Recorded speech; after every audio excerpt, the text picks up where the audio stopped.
situasi yang membuat sifat si narsistik yang sebenarnya terungkap. 1. Ketika mereka tidak menjadi pusat perhatian. Si narsistik senang menjadi pusat perhatian.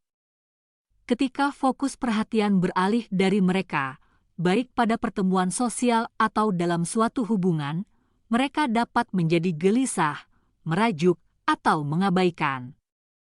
Kurangnya perhatian ini dapat terasa seperti ancaman langsung terhadap rasa superioritas Ma, dan mereka akan berusaha keras untuk mendapatkan kembali haknya sebagai bintang panggung. Rasa berhak ini memperlihatkan ketergantungan mendalam si narsistik pada validasi eksternal dari orang lain yang memperjelas bahwa mereka lebih tertarik untuk dikagumi daripada membina hubungan yang tulus. 2. Ketika mereka kehilangan kendali atas orang lain. Si narsistik selalu ingin mengendalikan orang-orang di sekitarnya. Baik melalui manipulasi halus, rasa bersalah, atau manipulasi emosional, mereka berusaha mempertahankan kekuasaan dengan mendikte bagaimana orang lain berperilaku. Namun, ketika seseorang di lingkungannya menolak atau melepaskan diri dari kendali ini, si narsistik bisa menjadi frustrasi. Pada saat-saat seperti ini, mereka bisa bertindak dengan panik, agresif, atau bahkan kejam. Keputusasaan seorang narsistik untuk mendapatkan kembali kendali dapat terwujud dalam perilaku yang tidak sehat, seperti meremehkan, melakukan gaslighting, atau mencoba merendahkan harga diri orang tersebut.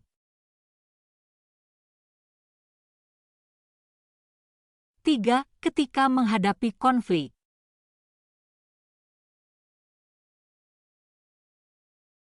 Si narsistik dikenal karena ketidakmampuannya dalam menangani kritik atau konfrontasi. Ketika tindakannya dipertanyakan, topeng menawan yang mereka kenakan dapat dengan cepat berubah menjadi kemarahan atau sikap defensif. Mereka mungkin menyerang dengan kata-kata kasar, mengalihkan kesalahan, atau bahkan memutarbalikkan fakta untuk membuat Anda meragukan realitas Anda sendiri. Alih-alih memikul tanggung jawab dengan melakukan percakapan yang sehat, si narsistik seringkali akan menggunakan sikap membenarkan diri sendiri dengan agresif, mengungkapkan kebutuhannya untuk melindungi egonya yang rapuh. 4. Ketika mereka tidak mendapatkan apa yang mereka inginkan. Orang narsistik terbiasa mendapatkan apa yang mereka inginkan, dan ketika mereka tidak mendapatkan apa yang mereka inginkan, topeng identitas palsunya akan terbuka. Kata "tidak" yang tegas dari Anda atau orang lain dapat memicu perilakunya, seperti mengamuk, merajuk, atau upaya pembalasan secara pasif-agresif. Si narsistik akan berusaha keras untuk mendapatkan kembali apa yang mereka anggap sebagai haknya, baik melalui menimbulkan rasa bersalah yang halus terhadap Anda, atau bentuk manipulasi yang lebih terbuka. Ketidakmampuan untuk menerima batasan atau berkompromi dengan baik menunjukkan rasa berhak yang sangat mengakar, dan kurangnya kedewasaan emosionalnya. 5. Ketika mereka terjebak dalam kebohongannya sendiri. Orang narsistik seringkali merupakan pembohong patologis yang menggunakan tipu daya untuk mempertahankan kendali atas situasi dan orang lain. Namun, saat mereka ketahuan berbohong, reaksinya bisa jadi sangat kentara. Alih-alih mengakui kesalahan, mereka malah semakin berbohong, menuduh orang lain salah paham, atau mengalihkan kesalahannya sepenuhnya kepada orang lain. Pesonanya mulai goyah saat mereka berusaha keras melindungi ceritanya tetap cemerlang, sehingga mengungkapkan sifat si narsistik yang suka menipu.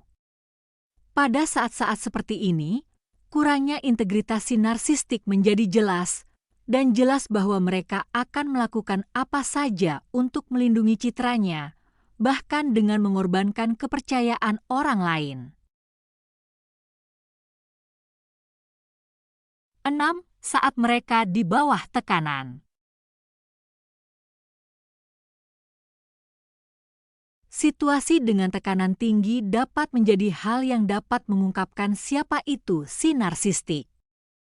Ketika ketidakmampuannya untuk mengatasi stres dengan cara yang sehat seringkali menyebabkan ledakan emosi. Mereka mungkin menjadi marah, terlalu cemas, atau menarik diri sepenuhnya, menolak untuk terlibat atau bertanggung jawab atas tindakannya. Ketidakmampuan untuk menangani stres dengan baik ini dapat menunjukkan betapa rapuhnya ketahanan emosional si narsistik sebenarnya, yang memperlihatkan ketidakstabilan yang mengakar di balik kepribadian percaya diri palsu yang mereka tampilkan ke dunia luar. 7. Saat mereka berpikir tidak ada yang melihat. Mungkin momen yang paling dapat mengungkapkan siapa si narsistik itu adalah saat si narsistik percaya bahwa mereka sendirian, atau saat mereka merasa yakin bahwa tidak akan ada yang akan meminta pertanggungjawabannya. Secara pribadi, ketidakpeduliannya terhadap perasaan atau kesejahteraan orang lain bisa menjadi sangat jelas, terutama dalam perlakuannya terhadap orang-orang terdekat. Mereka mungkin menunjukkan kekejaman, ketidaksabaran, atau ketidakpedulian terhadap orang-orang terkasih, perilaku yang tidak akan pernah mereka tunjukkan di depan umum. Momen-momen pribadi ini seringkali mengungkap karakter si narsistik yang sebenarnya, menyoroti kesenjangan antara citra yang ingin mereka tampilkan dan kenyataan tentang siapa mereka di balik pintu tertutup. Mengenali momen-momen ini dapat menjadi hal yang penting dalam melihat kesenjangan antara pesona dan manipulasi yang digunakan oleh para narsistik untuk menutupi niatnya yang sebenarnya.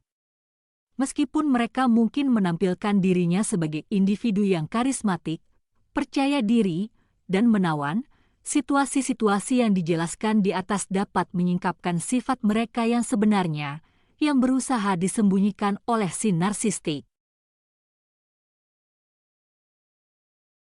Di balik pesonanya yang karismatik, si narsistik didorong oleh kebutuhan untuk mengendalikan, mendapat validasi, kekuasaan, dan dominasi atas orang lain.